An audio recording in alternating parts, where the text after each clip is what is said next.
Okay, today's daf we're going to be learning is Sanhedrin daf Mem Bet. With that, we're going to finish the fifth chapter and start on the sixth.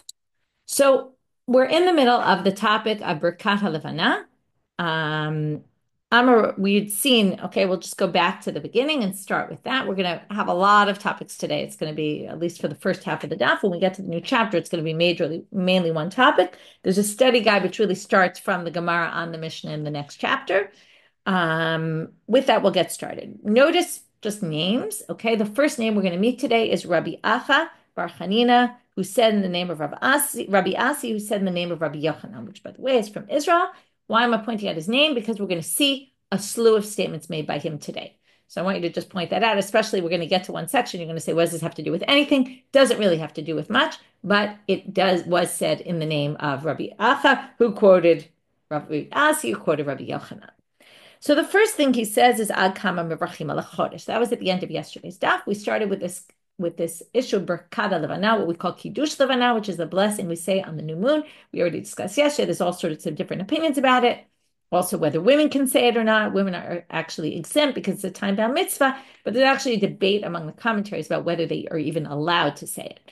Some people say that they were involved in the fact that the moon gets smaller every month, and perhaps because of that, they shouldn't be saying the bracha. There's all sorts of things about it said. If you want to research this whole topic in and of itself, it doesn't come up at the Gemara, so we're not going to spend our time on it, even though it is an interesting topic. So he says, Ad kama mevrachim. So the simple reading is, right, until what day of the month can you do this? Ad titmalei b'kimata, until it's no longer kind of missing. So what does that mean? Well, were two interpretations. We had Rabbi Yaakov Bar Idi, who said the name of Rabbi Yehuda ad Shiva'an until the 7th of the month, Nahardei Amr ad Shishasa till the 16th, and Travayu ki Rabbi Yochanan Sfiralu. They both hold like Rabbi Yochanan. Halamahavi ki yitra, halamahavi ki nafya. One just envisioned it as when you have a bow and arrow, right? There's the curve of the bow, and then kind of I don't know what it's called exactly, but there's like a straight line there coming down where the string goes. So the string of the bow basically is that straight line. Once it's really the shape of a half circle, which, by the way, reminded me of the half circle of the Sanhedrin. So once you have it more than half a circle, basically, that's the way he envisioned what it means. And the other envisioned it like a nafya, like a save, which is round and full circle. And that's why he said to the 16th of the month. Amar le Rav Achami Difti le Ravina. So Rav Achami Difta says to Ravina, I don't understand. If the whole thing is that we're so happy that the moon has rejuvenated itself, and come back and hitchadshura levana. By the way, it's nice to be learning this on the week of Rosh Chodesh. V'livri chatova mitiv. Why don't we make the blessing of a tova mitiv, which is a blessing you make when you hear good news? So basically,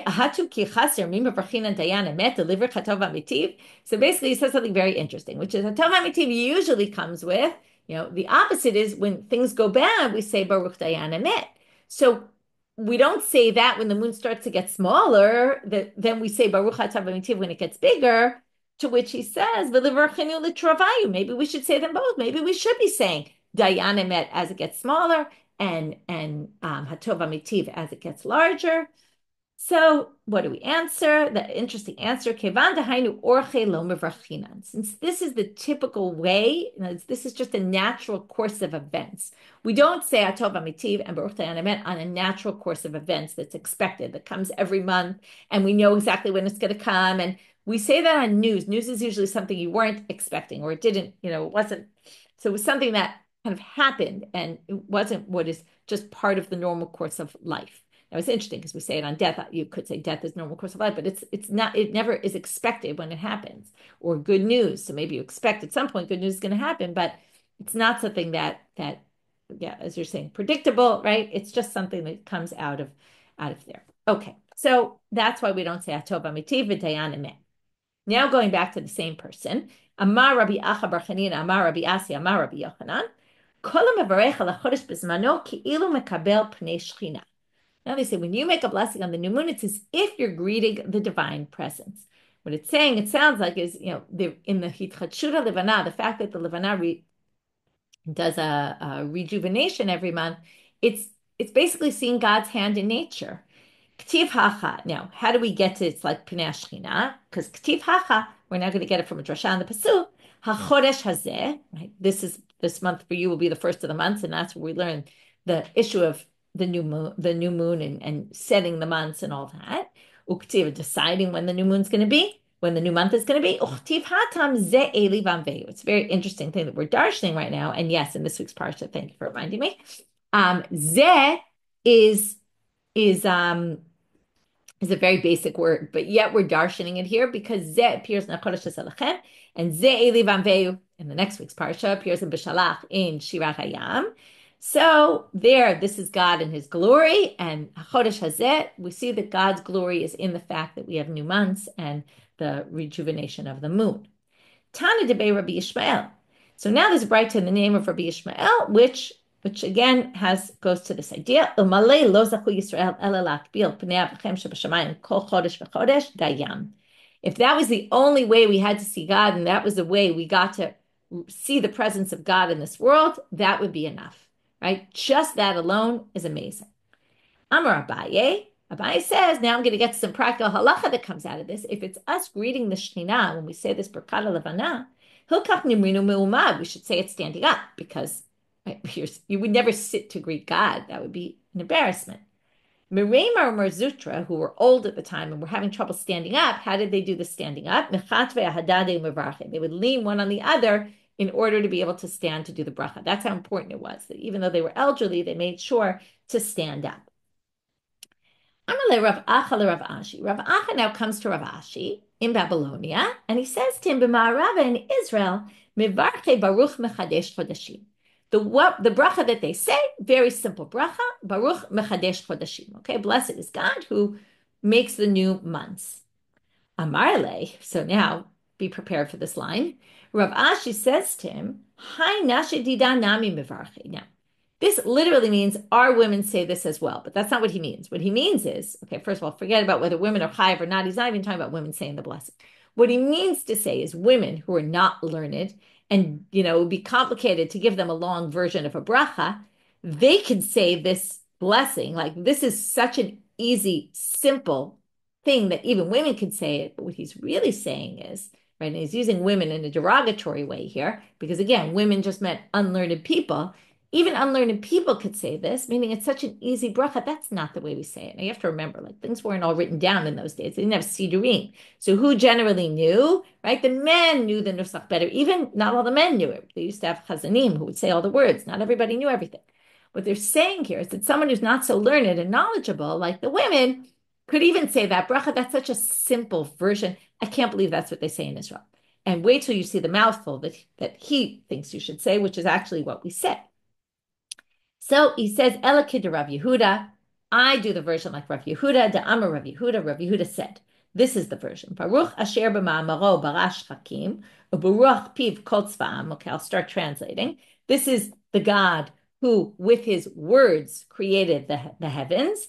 U'baruch piv kol tzva'am, and with his mouth, right, the breath that came out of his mouth, he created all the hosts in the sky. Chok uzman natan lahem shalei shanu et tafkudam. Each one has its rules and its time, and they don't change from their job. Each thing up in the heavens has its role. Sasim usmechim la'asar b'tzon konam. They're all happy, rejoice to do whatever God asks them to. Po'alei emet shepulatan emet. They work in truth, and their actions are true.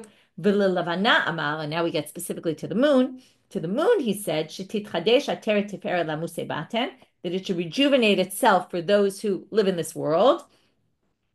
Shehem atidim litchadesh kemota, that there will be hitchadshut among the people as well, rejuvenation. Well, this is what we said before, that was the purpose of this bracha. It's to give us hope. This is what I mentioned yesterday. It's to give us hope and renewal. Thank you for the word renewal I was struggling with. That there will be renewal for the Jewish people, and then they will glorify the one who created them with all the glory of his kingship. Baruch atah Hashem mechadesh chodashim. Okay, blessed is God. Then he ends it like the ones in Eretz Israel did, who renews the months. But the real thing is, right, is the rest of it. He said, you're missing the whole beauty of this beautiful bracha. You could see why he wanted to say all that, because it just gave it a lot more meaning. It's just interesting also, you see the difference, Israel and Babylonia, right? Israel kind of had it pretty simple. Babylonia said, no, we have to elaborate. Okay. Okay, now we're on a totally different topic. And as I mentioned before, we're going to get to it because it's another statement, the Rabbi Acha. Okay, Amar Rabbi Acha Bar Chanina, Amar Rabbi Asi, Amar Rabbi Yochanan. Okay, same tradition here, the same three rabbis. B'mi ata motzei milchamta shel Torah. Okay, so now they're talking about milchama here with tachbula. So now they say, what's this tachbula and what's this milchama? So they say right now, where do you see milchamta shel Torah? The war they're talking about here is not a war, physical war. It's a war of Torah. Okay, people fighting over Torah in a good way. Where do you find that? And that's who's going to really win that war? B'mi sheyesh biyado chavilot shel mishnah. The people who know the most mishnayot. Okay, in other words, in order to learn Gemara, you need to know mishnayot. So if you're learning Daf Yomi, you should really start Mishnah Yomi. This is telling us you should really have a good handle on the mishnayot, and if you do, you'll be able to win out in the war. Now, whether he means Mishnah specifically or just all sorts of Tannaitic literature, okay, but what he's saying is breadth rather than depth. Okay, and this is an age-old debate in the Gemara, Oker Harim or Sinai, right? The Sinai is the one who has all the information, knows a lot, photographic memory, you could call that kind of person, versus the Oker Harim, who knows how to analyze very well. And what's interesting is, if you remember the story of Rabbi and Rav Yosef, when they were fighting over, there was a debate among the people as to who to put as Rosh Hashiva, Rabbi, who was the Oker Harim, the analytical, versus Rav Yosef, who was the Sinai, who had a lot of information. In a minute, we're going to get to Rav Yosef. That's why I wanted to mention him. There's a very interesting story there because there's different versions exactly why they end up choosing Rabbi instead of Rav Yosef. One of the stories explains that they actually sent from Israel, and the Israeli Rabbanim said you should choose Rav Yosef, which perfectly matches what Rav Yochanan said, which is in Israel, they preferred the people who had the most information. And the Babylonians ignore the advice of the Israeli rabbis, and they choose who's the Oker Harim, because that typified Babylonia. So it fits in perfectly with the sugya here. And then Kari Rav Yosef Hanafshi, he said about himself, the Rav Tvuot b'koach shol. The koach of the ox is in how much grain he has. Now, grain is compared to mishnayot. Okay, he's even called in a different place. He's Mari Dechitya. He's the teacher of he has a lot of chitim, of wheat. That's considered the basics, right? Like the bread and butter, and he knows all the information. Okay, right? There's a lot of grains, and he knows them all. Okay, so this is the same idea here. Okay, that is really just an aside. Again, maybe it connects because maybe we're talking about, judges and what we want for the judges, what's the most important. You might think analytical, and here they're saying, no, it's actually having the most information. But again, one could see pros and cons to each. And as I said, it's not as simple as they put it here, because in other places you seem to see that the Babylonians for sure preferred the analytical. Now we're going to jump around. We're going to go back to the Mishnah and finish up the Mishnah and finish up the chapter. So we had this case where someone said 2 hours into the day, the other one said 3, right? And we said that's not going to be a problem for, even though these are chakirot and they can't contradict each other in the chakirot because those are the basic facts of the case. But if it's a discrepancy of an hour, we assume people make mistakes. And again, we describe that in different ways. Either one calls it 2 hours and the other one calls it 3 hours. They really mean the same thing. Or it was a little before the hour, a little after the hour, or maybe we just assume people err in about an hour. There's a margin of error here. Either which way, okay, that's accepted. Amar Shimi bar Ashi lo shanu ela shaot. This is when there's a discrepancy of an hour when you're talking about specifically how many hours into the day. Aval chanomer kodem hanetzach hama. If one says it was just before sunrise and one says it was just after sunrise, that's no good, because everybody knows when it's sunrise and when it's not, right? But if it's before or after, if you ever go, for a sunrise hike or just watch the sunrise, everyone knows exactly when sunrise is. So if one said before and one said after and they were off by 2 minutes, it doesn't matter. They obviously were off. To which the Gemara says, Pshita, well, that's obvious. Why are you telling us this? Ella, what they wanted to say is, what we wanted to tell you really is one could have said it's while the sun was rising, and one said it was before the sun was rising, and that's still a contradiction. To which the Gemara says, Hanami Pshita, that's also obvious. They say, well, Ma'u detei mahabi giluye kai b'zarure ba'al mahu dechaza ka mashmalan. They say, well, you might have thought that the sun had really risen, and he thought it was just the rays of the sun coming through, and it hadn't really risen. And maybe they were really talking about the same thing. No. If one says before and one says during, we're going to assume that's a contradiction. Then we got to the fact they bring them back in, and then they say what we're really talking about is the student. And we said if the students, right, what they really were quoting here is they bring the second witness in, and then the second witness is done, and then they start the deliberations. And in the deliberations, if one of the students says, I have a reason to think that we should acquit this person, then we allow, right, we bring that student, and let me just read you the words of the Mishnah so that you get where the Gemara is going with this. Go back to Daf Mem. It says, Ma'alinoto umoshivinoto benehem. Okay, they bring the student up to sit with the judges. Lo haya yorei misham kol hayom kula. Okay, he wouldn't leave his spot with the judges for the rest of the day. And then it says, Im yesh mamash bidvarav shom'in lo. Okay, and if he has substance to say, they listen to him. So now the Gemara wants to know, wait, Otoy Yom Betulo, he would only sit with them that day, but wait, Vahatanya, in a braita it says, Im yesh mamash bidvarav, lo haya yored misham le'olam. V'im ein mamash bidvarav, ein yored kol hayom kula. If there was substance to what he said, he would never leave the judges, meaning he would sit there forever. Now, forever, most of the commentaries don't think it means forever. It means until the end of this case. Okay, for the rest of this case, if there was something substantial that the student said, they let the student sit with the judges. But if there wasn't substance, then he would stay there, right? He would stay there for the rest of that day. But the Mishnah seemed to say, no matter what, he stayed there for the rest of the day. It didn't distinguish im yesh mamash, im ein mamash. Now, why would they leave him all day, even if he didn't have anything substantial to say? There's a few nice points in the Mishnah today, and the Gemara, and this is one of them, like some nuggets of pearls of wisdom. We don't want to bring him up and then bring him down. So we let him stay for the rest of the day, and at the end of the day, everyone goes home. And tomorrow he won't go up to that position, to sit there. But if there was substance, we'll let him. Now, why don't they just say, oh, what you said was meaningless, let's just put you back in your place? Well, that would be embarrassing. And then what would happen? Well, next time a student had something to say, they wouldn't do it. They wouldn't say anything because they'd say, look how humiliating that was. And it's not worth saying anything unless you're 100% sure. And remember, our agenda is to get to lischut. So they want everyone to say whatever they have to say because maybe someone will have a way to acquit this person. So if we basically return him to his seat right away, that will prevent that person in the future and perhaps even other students in the future from getting up and saying something. So in order not to deter them, it's like when students ask questions, right? A good teacher will say any question is a good question because otherwise, right, even if it's not a good question, because then it will discourage questions. And in the end, you want students to ask questions because you want the students to be thinking. So here's a good example of that as well. So now we have a problem because the Mishnah just sounded like they just stay for that day. And the braita says if they have something good to say, then we leave them for the duration.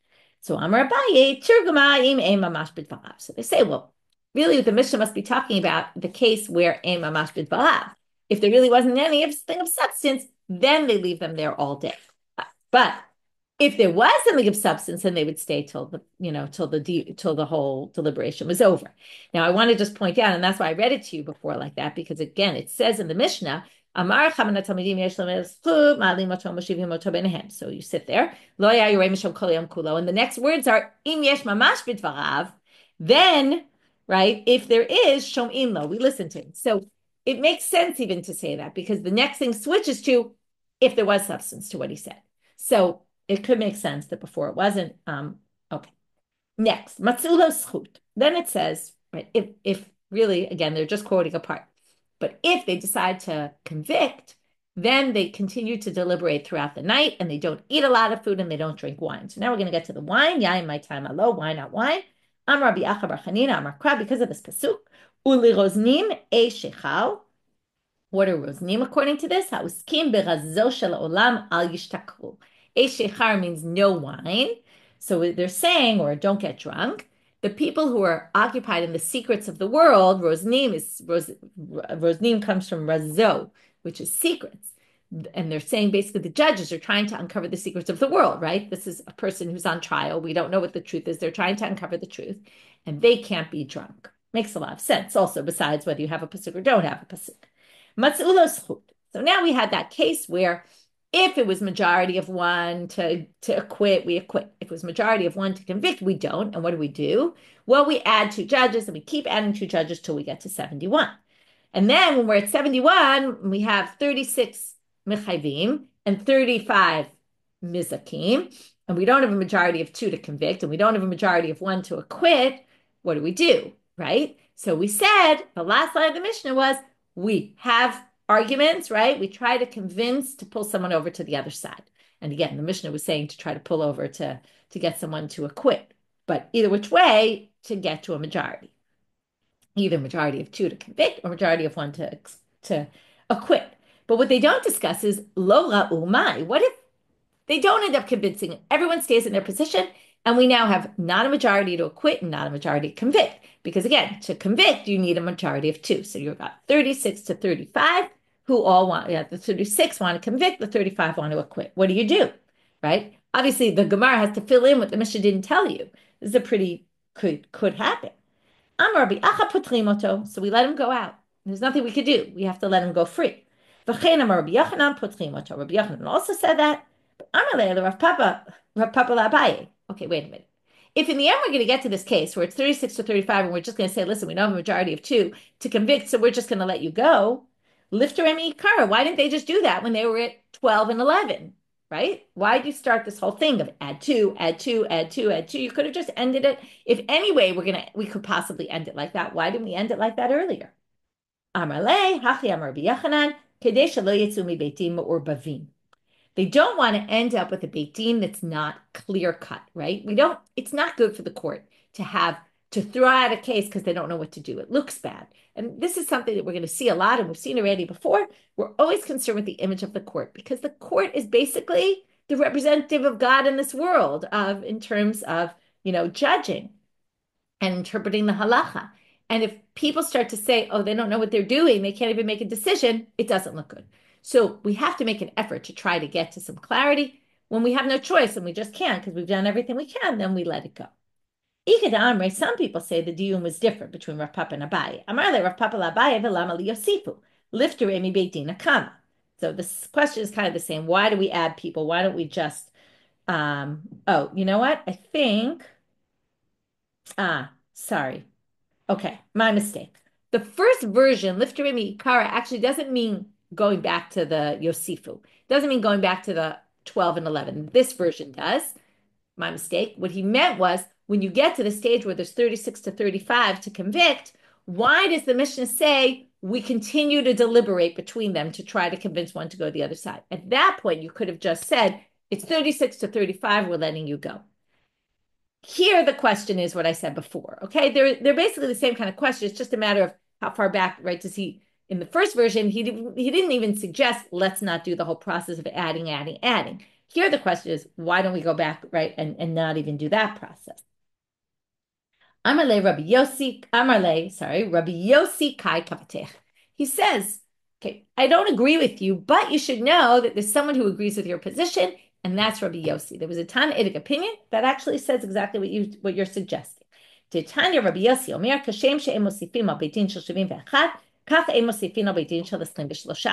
Okay, he said you don't add to the beit din, just like you don't add to a beit din of 71, you don't add to a beit din of 23. And if it's 12 to 11 to convict, we let the guy go. Okay, so it's an interesting answer because, right, it's sometimes satisfying when you have a question, it's a good question, and there's no good answer, but the answer is, well, someone thought of your question, right? Or someone dealt with that and thought that way, even though we don't hold that way. So it didn't really answer his question because it didn't really answer why Chachamim don't say that. But it does make it feel a little better that there is someone who said like he said. Tanu Rabbanan. Now we're going to get to something that we didn't see at all in the Mishnah, and we're going to have to try to figure out what this means. Omrim b'dinei mamonot, in a court case of monetary law, they say at the end nizdaken hadin. Okay, nizdaken, the root is zaken, like it got old. We don't know what this means. The ruling became old. Ve'ein omrim b'dinei nefashot nizdaken hadin, and we don't say that in capital cases. Okay, mine is nizdaken hadin. What is this phrase? Ile makashdina. Now in Hebrew, zaken is also kashish. and kashish is like kashe. Okay? So they say maybe what it means is to say, in a monetary law case, you could say, wow, this was a hard case. But you can't say that in capital cases. Now you might say, what? So, which is what the Gemara is going to say. Okay? So if you're going to say kash dina, you would say the opposite. In dina nefasha, you could say, wow, that was difficult. And kind of there's this heaviness, either you're going to convict or even to acquit. It's hard. Like, this was hard. It was a hard case to judge. Dina mamado usually isn't that complicated. So Amar Rav Huna bar Manoch, Mishmei Rav Acha Bered Rav Ika. So the first answer to this question is ipuch. Okay, it's the opposite. In a case of nefashot, capital law, you can say this was hard. In a case of mamonot, though, monetary law, you can't say that. Rav Ashi Omer lo olam lo tipuch. Rav Ashi is going to have a different interpretation, and he's going to say it doesn't mean what you thought it meant. Mine is the kenadin, chacham dina. Okay, meaning, oh, we did a good job. We know for sure this is the verdict. And that you can only say in a case of monetary law. You can't say that in capital law cases because, there's always a possibility. And we're going to see in the next Mishnah when we get to the second side of today's daf, which is this concern that maybe, we want to convict. Maybe we're not sure. We always want to keep open the possibility that maybe someone's going to come forward and say, really, they're innocent. So you don't really say that in a capital. And even if you're saying that we're basically going to acquit the person, there's also a bit of a concern. Maybe that wasn't right, and we let a person go free when they shouldn't have. So it doesn't make sense to say, right? So Nizakanadi would be right. We know this is a good judgment. Now they're going to bring a difficulty with one of these opinions, and we'll see in a minute which one. Meitive. There's a braita that says, Gadol shebedayanim omer nizdaken adin. The highest of the judges, right, the most prominent judge, says the words nizdaken adin. Now, let's try to figure out which would be more appropriate that the smartest or the most prominent one says. Well, Iyamar kashdina, if you're going to say the judgment is difficult, sorry, I think I skipped. Iyamar bishlama chachamdina, if you're going to say, we really know what we're talking about, we got this. If you're going to say it means that, Hanu Amar Gadol, it would make sense that the most prominent person would get up and say, we did a good job. But Amar Kashkin, if you're going to say, this was really hard for us, Lo Sagid Lo Amar Gadol, why would you have the oldest person, the most prominent person doing this? It's an embarrassment for him. If you're the most prominent person, you get up and you say, this was difficult. Well, it doesn't reflect very well on you, and it's embarrassing. We're going to embarrass this. If it was difficult and the court wants to say it, let's have the least important person say that. To which the Gemara says, and here comes the second gem of today's daf, it really could be. Okay, it means can. You really can't explain it that way. Even if it's, this was hard for us. Better to have the most prominent person say this. There's something that you've done wrong, right? Get up and admit it in public, right? This is unfortunately a very relevant situation for us with the war, in terms of leadership, assuming responsibility. It's what everyone's been begging for since the beginning, right? You want the most prominent person to get up there and say, I assume responsibility, and not the low-level people that, it was our mistake, right? It's the most powerful when the head of the beiting gets up and says, this was hard for us, right? Better he should do it than let others do that for him. And in fact, the second version starts with this because this is an obvious statement. Ika de Amre, the second version of this tune was, right? It makes the more sense that the Gadol would say, this was hard for us. If you're going to say this all worked out great, what the prominent person there should be saying, our court's great, we're amazing. That's not appropriate. Haktiv, doesn't it say in the pasuk in Mishle, Yahalalu chazar velo picha, nuchri val svatecha. Other people should praise you. You shouldn't praise yourself. So don't have the most prominent person in the court say, our court's great, we've done a great job. To which they answer, Shane milta de beidina de agadol ramya. Okay, so either way we ask this question, we have a very simple answer, which is it really could fit both options, because in the end, it has nothing to do with why we chose the gadol because of this, that. But no, the rules are who speaks in the court, who's the spokesperson of the court, the most prominent judge.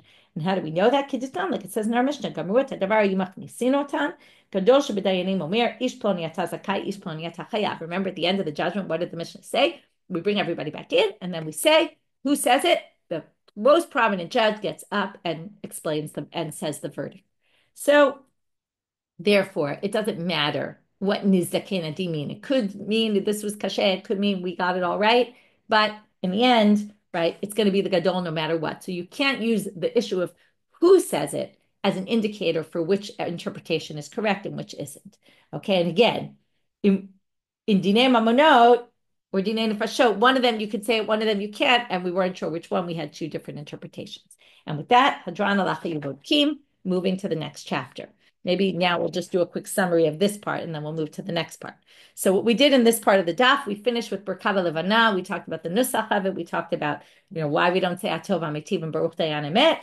And we talked about we had the side point about the importance of knowing a lot of information and knowing all the Mishnayot.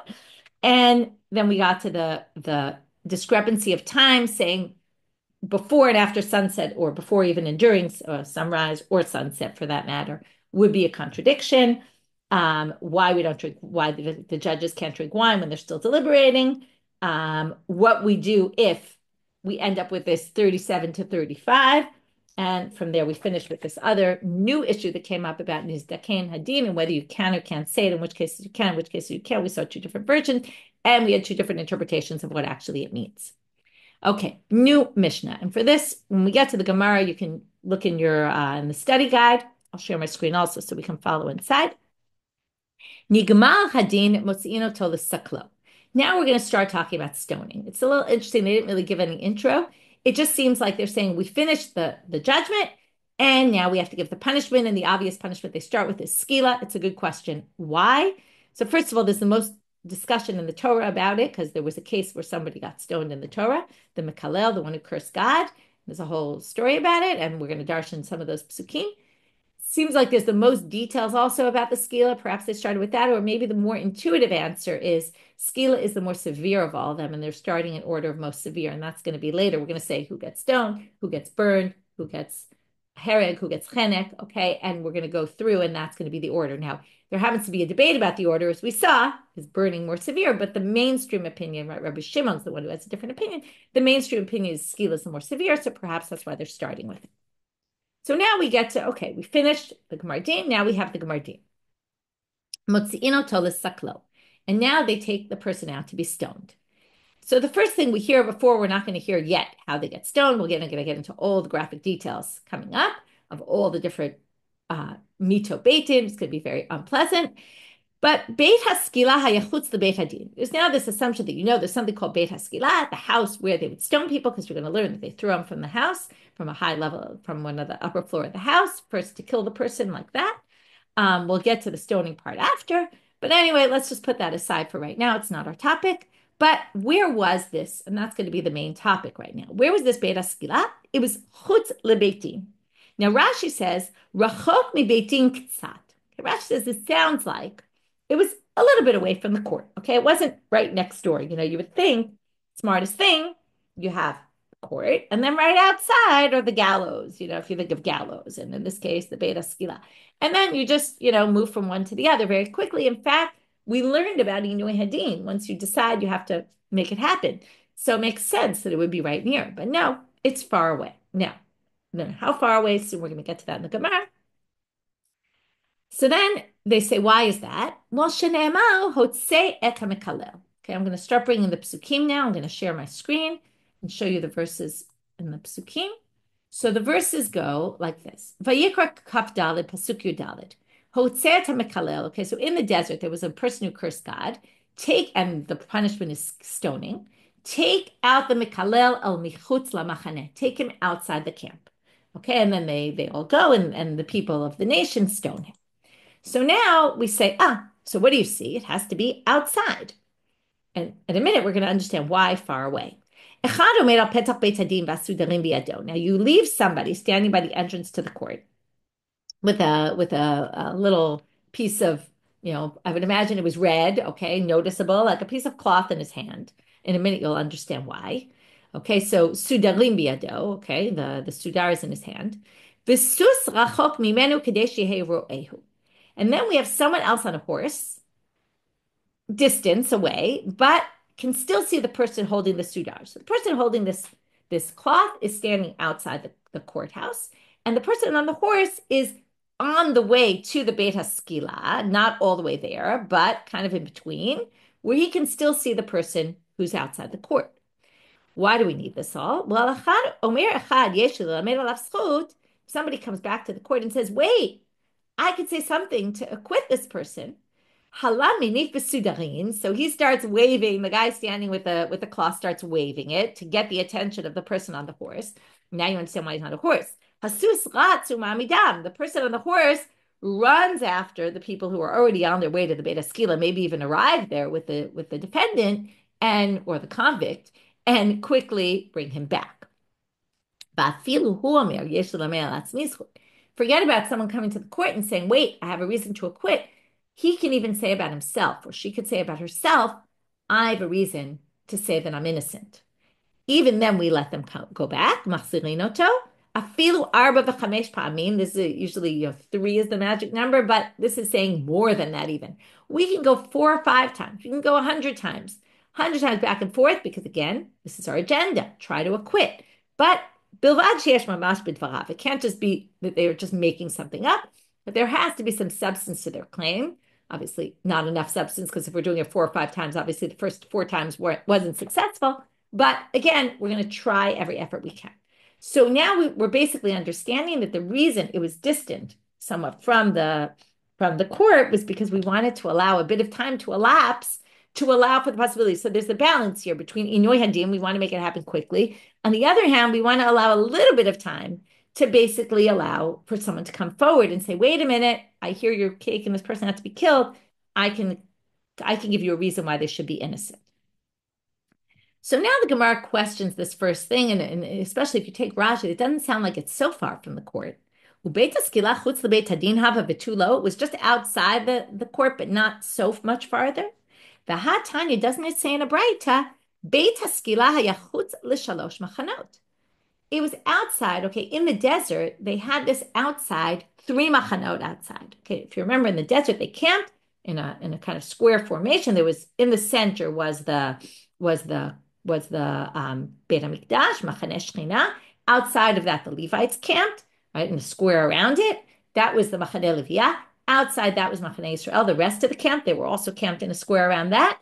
And this was done outside 3 machanot, which in our day would mean, or in their day, in the Mishnah would mean that the distance that the machaneh was, you would have to basically distance that distance of 3 machanot from the court. That's already far. That's not ktsat, like Rashi said.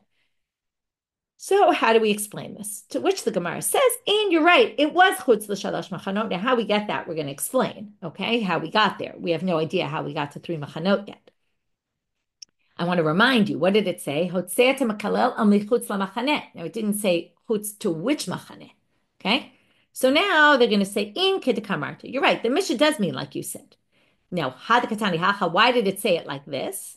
Well, nafkamina di inafik beidina v'yativ chutz l'shalosh machanot. Avdina beit haskila chutz lebeit hadin ki echad delo mitchaze beitim rotzchim.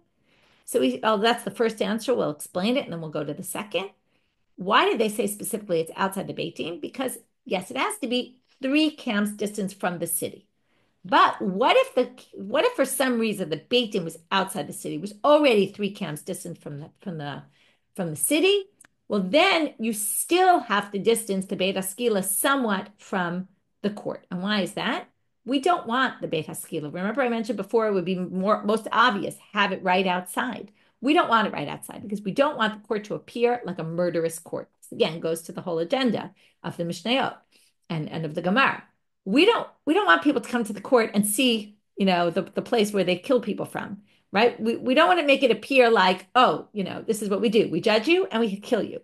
If it's farther away, people don't see it when they're in the court. And then it doesn't appear like the court is a murderous court. Or inami, or perhaps, like we said before, we just want to make sure this person has an option to be saved. So if you're already outside of 3 machanot, but that's where your court is, we still can't put the skila house right there because we need to distance it so that you take some time to walk over there, and that allows us for an opportunity to possibly save this person's life. Okay. now we get into all the drashot, menahane mile. And in order to explain how we get to three machanot, we're going to start with one braita. From there, we're going to quote another braita. And then we're going to have the first answers from a braita. It's a little bit of a non-parallel Gemara because usually it's braita or multiple braitot or multiple amoraim. Here we're going to have a braita, and then we're going to have two different amoraim.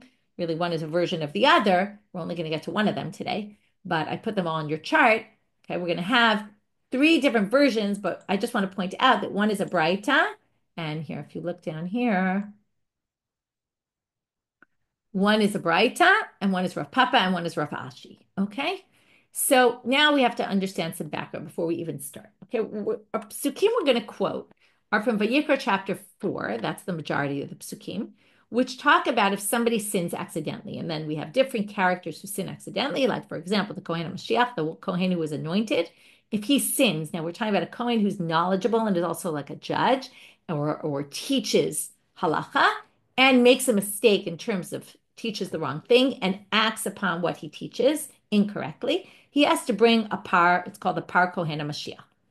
Then we have the if kol adat Yisrael yishku, that's in Pasuk Yud Gimel. Okay, if the majority of the congregation made a mistake, and how does that happen? Well, the Sanhedrin taught something not correctly, and the people followed the judges in that incorrect way in order to atone for this, right? These are all accidental sins. Both of these require what's called a par, okay, a bull offering, a bull sin offering.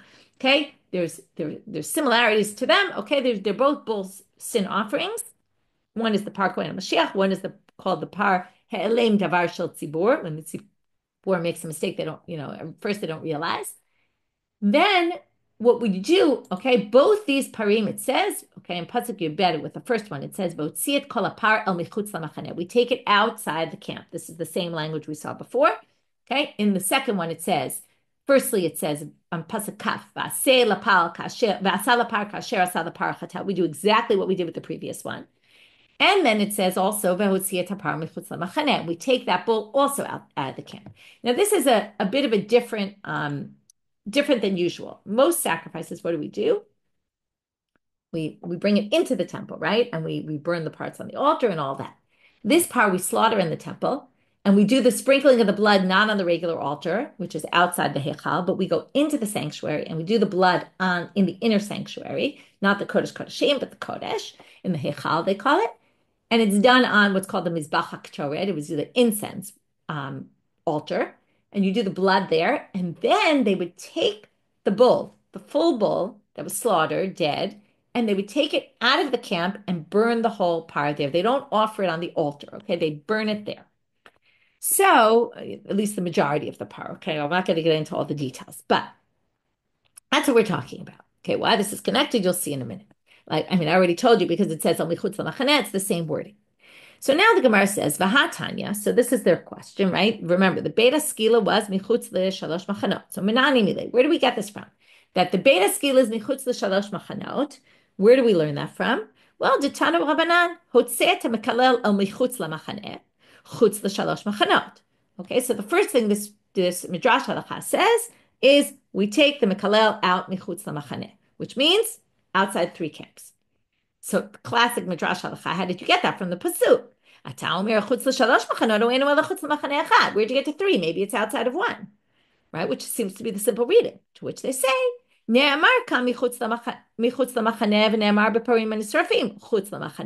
same wording is used in the pasuk of the person getting stoned as in the parim that are burned, the bulls that are burned. Just like the bulls are burnt. Now we're going to learn they were taken outside of all three camps to be burned. Likewise, this goes outside of all three camps, but we didn't explain yet how we get that they're outside all three camps. For that, we're going to bring another braita. The Hataminalan, how do we get that? Well, Ditanu Rabbanan. The braita says, Hotzi et kol apara michutz lamachaneh. So that's the first pasuk we saw. We take it out of the camp. Chutz l'shalosh machanot. Again, this braita starts off assuming it's outside three camps. To which the braita continues. How'd you get it's outside of three? Sounds like it's only outside of one. To which they answer, I'm going to bring up the sheet again. Right? Well, notice it says in Pasuk Yud Bet for the par of the Kohen HaMashiach. Then in Kaf it says again, Umichutz lamachaneh for the par ha'ida, for the community one. She'ein Talmud lamal. Why do you need to say that? You don't need Pasuk 21 to say take the par outside the machaneh because Harei kvar ne'amar v'saraf oto kasher saraf et par rishon. Remember the Pasuk before said, do to this bull like you did to the previous one. Now the previous one was already outside the camp. So why does it say again, take it outside the camp? It must be to tell you, litein lo machaneh shniya. Must be to tell you not just outside the machaneh shchina, but also, now remember, it started in the machaneh shchina, it was in the temple. Take it out of that, and now take it out of another. Okay, we still need three. How do we get to the third? Well, now we're going to quote a different pasuk. Vayikra Vav. It's talking about they would sweep the ashes, and then they would get like a whole pile, and then they would take all the ashes from the altar all the way outside on mechutz lamachaneh al makom tahor. Okay, that's this pasuk Vav, Perik Vav pasuk Dalid. The Kohen would take the deshen al mechutz lamachaneh. Now you don't need to say that. Why? She'en Talmud lamak. She'eri kvar ne'emal al shefach hadeshen yisaref. Okay, so it's very confusing. That's why we're going zigzagging to psukim. But if you go back to our pasuk, the first one about the Kohen HaMashiach in Vayikra Daled, pasuk Yubed, it says, take the paral michutz lamachaneh to a makom tahor, to a holy place or a pure place, where el shefach hadeshen, the place where they pour the deshen. It's done in the shefach hadeshen. That means we already know it's done in the place where they pour the deshen, so we already know the deshen is outside the camp. So why in Vayikra chapter 6, pasuk 4, does it have to teach us that the deshen gets taken outside the machaneh? Now again, according to the simple reading, well, because now they're talking about the deshen, and they need to tell you it goes outside the camp. But since you could have learned it already from the previous, that it's already, you know it's outside the camp, we basically say here, this brings you to a third machaneh. Okay, so here you have three mentions of lichutz lamachaneh, and we're basically going to say each time it means, right? We're going to learn from one to the other, and each time it means another camp. From there, we got to three camps. And then we're going to say, and that's how we learn the mikalel is michutz lamachaneh, is also the same as those. Okay, and that's how we got our drasha. To which the Gemara says, we could have ended there, but there's another problem.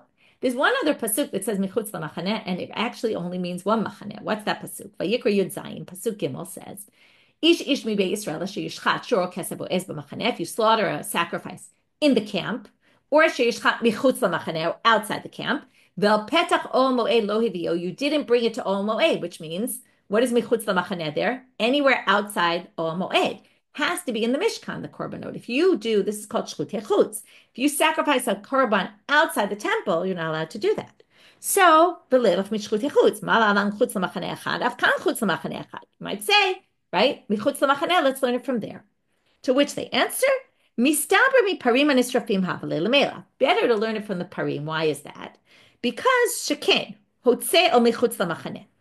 Both those cases say, take it out, el michutz l'machaneh. Whereas in shchutei chutz, it just says, if you slaughter it outside the camp. It's not the same language. Number two, machshir. The parim anisrafim and the ones who get stoned, you're doing the right thing here. You're doing what you're supposed to do. You're supposed to stone the person outside the camp. You're supposed to burn the parim outside the camp. Shchutei chutz is, you're not supposed to do this. So that's a whole different story. And mechapel. And this atones. And that doesn't atone, obviously. That's the wrong thing to do. But both of these atone. If you get stoned, that atones for your sins. That's a whole other concept, but we didn't really expand on, but that's the whole idea. Punishment atones. The parim anisrafim, it was an atonement, sacrifice. But the Gemara says, Adrabah, what do you mean? I would say the opposite. Sheken adam chote b'neshama pigul. There's actually, if you say there's three similarities, parim anisrafim, there's four for shchutei chutz and niskalim. Why is that? Well, the parim anisrafim is the animal that gets burned. Shchutei chutz is the person who slaughters and the person who gets stoned. So those are humans and those are not. Chotei. Shchutei chutz is a sin, and the person who gets stoned sinned, and that's why the person's getting stoned. Whereas parim anisrafim is not, again, the animal getting burned is not sinning. Okay? Nisha, even though theoretically it's because there was a sin, but okay. Banishama, okay, this is a more complicated one. There's a few different interpretations, but we'll go with one, which is they have to do with the taking out a life. Shchutei chutz is slaughtering the animal. Niskalim is killing the person. Parim and Nisrafim were already killed. They were slaughtered in the inside. we're talking about burning the body outside. It's a dead body. And pigul is something that relates to sacrifices. Pigul is only relevant for parim and esrafim. It's not relevant for shluchei chutz and niskalim. So there's actually 4 similarities to shluchei chutz. If you're going by quantity, right, it's more similar to shluchei chutz. So why don't we learn from there? And it would only be 1 camp.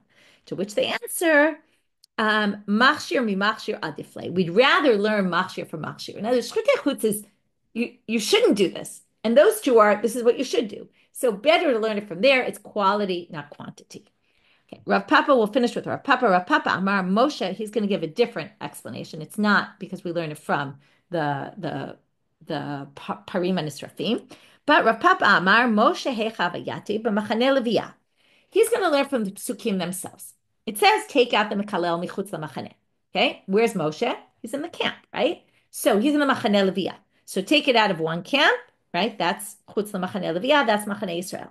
Then it says when they actually do it, vayotziu et hamakalel michutz lamachane, chutz lamachane Israel. Then it says they took him out of the camp. So Moshe was told take him out of the camp, and then they took him out of the camp. That's already machane shnia. And from there we get to 2 camps out.